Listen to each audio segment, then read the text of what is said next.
Hey everybody, welcome to my garage. If you were in Shane's live stream last night, this is the reason I'm making this video today. Brought up why I wasn't doing YouTube for a while, and this is part of it. This is the 1965 Corvair that I was referencing in the live stream last night.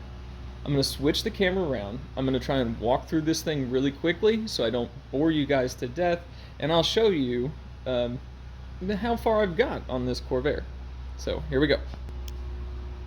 I've got everything taken apart. When I say everything, I mean exterior wise, yeah. No bumper, no hood, no bumper, no headlights, no lights, no anything. They've even taken anything and everything that can come off, all the badges and everything. Ignore that because that's kind of ugly right now. I've got it all primed. Now this is like 2 solid layers of a urethane primer. And that's going to fill in all my tiny little imperfections and all the body work that I've done to this thing. Now, underneath of the blue, which is about 4 to 5 layers of blue, because it wrinkled on me, it shrunk, and I had to redo some of that. Anyway, we're back to looking good. We're back to looking nice. And I'm really impressed with this color. I love the way that it sprays. It's a nice metallic. Unfortunately, everything is covered in plastic and you can't really see what the interior looks like. It's almost perfect. There's a couple little things that I will be fixing, like the door. The springs and the latches that keep the doors open, they had broken, so I'm going to rebuild those, hand make them. And then there's a piece of cardboard in the back, and that's what they used to use as like the filler. So what I'm going to do is when I replace this headliner, I'm going to take some of the old material and maybe wrap it or find something like that. Anyway, the interior is pretty neat, and it's old school, and I love it. So we'll move on closer to the back. There was quite a bit of rust damage down here. I've got that taken care of, and this is where the motor is as well. So not only do you have like oil and transmission fluid that you have to check, but you also have an axle fluid because this is a rear-wheel drive, rear-mounted mid-engine car, which is really cool for the 60s. I think this may have been one of the first ones in the United States to do this. I think Chevy was trying to compete with people like Porsche, and they did a really cool job. But unfortunately, they didn't design the safety features as well as they should have.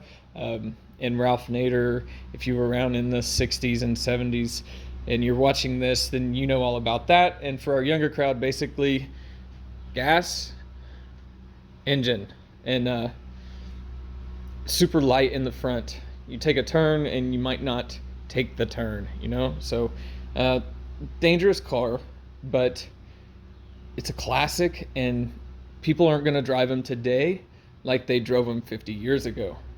So it's a lot safer to drive this, I would say, in today's days. Today? Let's just say today. Anyway, let's move on a little more. I don't know what else I can show you other than what I'm going to be doing today is washing all of this car. And I'll probably retape this area up here because all that fell, and then I wasn't supposed to put anything on it, but at the time I just wasn't thinking. So we'll get the car washed. We'll wipe it all down. We'll probably wash it a second time, and then we'll dry it. And then I'm going to take some prep solvent, which is a fastly evaporating chemical, not unlike a paint thinner, but it does not remove the paint. It helps pick up any dirt and impurities and oil or anything else in the car. So we'll get all that picked up, and then we'll wipe it down with something else that's called a tack cloth, and they are nasty to hold on to. They're just like, they're covered in this substance that just picks up all the little tiny pieces of dust that have been floating around. And then once all that's done, I get to use this awesome paint system, and it's from 3M. So for all the paint nerds out there, this is the tack cloth I was talking about.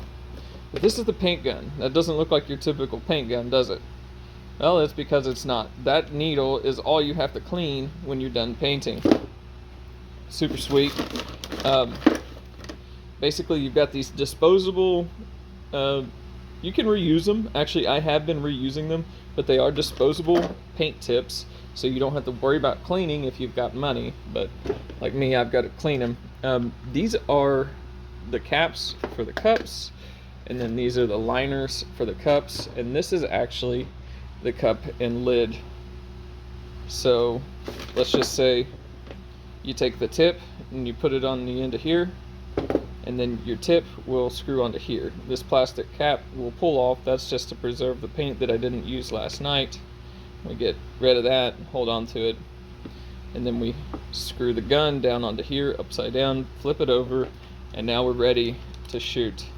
It does come with a regulator, which is really nice. You need that regulator.